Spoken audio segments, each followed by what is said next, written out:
Boundaries Commission (IEBC) to require verification of voters registered before 2012 has sparked uproar across the political divide, with the opposition claiming the move is an attempt to rig the 2027 general election. Now, opposition leaders argued that the directive could disenfranchise thousands of voters and undermine the credibility of the electoral process. However, pro-government, broad-based allied MPs have defended the commission, saying the move is aimed at cleaning the voters' register by removing ghost voters. Apollo Kamal reports. Yes. A requirement by the Independent Electoral and Boundaries Commission (IEBC) for voters who registered before 2012 on the grounds that they are not in the current biometric voters register has sparked uproar.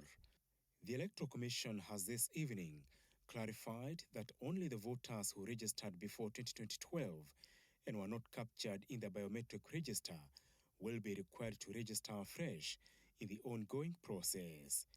IEBC says those who are registered before 2012 do not need to re-register if they were captured in the biometric.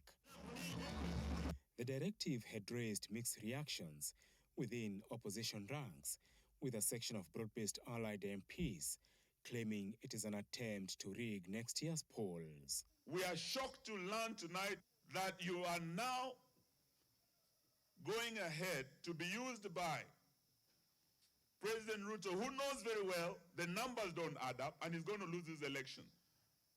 You want to tamper with the voters' register. We were targeting 6 million young Kenyans to be registered. Lakini mimi pia nashangaa hawa jamaa. Ni kwa nini you can't get a system that will not inconvenience voters? Kama mimi nimejiandikisha kitambo, nimesimama kura mara hizo zote, kisha uniambie unataka niende ati kura yangu since 2012 haiko tena, niende update na biometric. Si hiyo unaturegesha nyuma badala kutupeleka mbele. PLP party leader Martha Karua had already accused the electoral body of violating the rights of Kenyans, claiming that their vote is guaranteed under Article 38 of the Constitution. The fresh push by the IEBC to have older voters re-register has, however, received support from some ODM MPs allied to the broad-based government.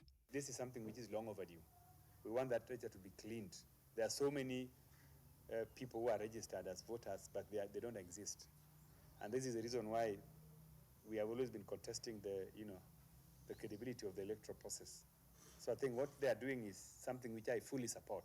IEBC is now facing tough questions on why 14 years later it has deemed it necessary to clean up the voters' roll, yet some of the affected voters have participated in previous general elections and by-elections. They need to check backwards, check whether they have enough human personnel to be able to do physical verification of voters, but more importantly, they need to clearly communicate, because whatever they communicate through a statement and whatever else they say verbally seems to have variances. The battle over the voters' register comes in the wake of the commencement of the continuous voter registration exercise on March 30th, during which the IEBC has so far registered more than 300,000 voters in just 1 week.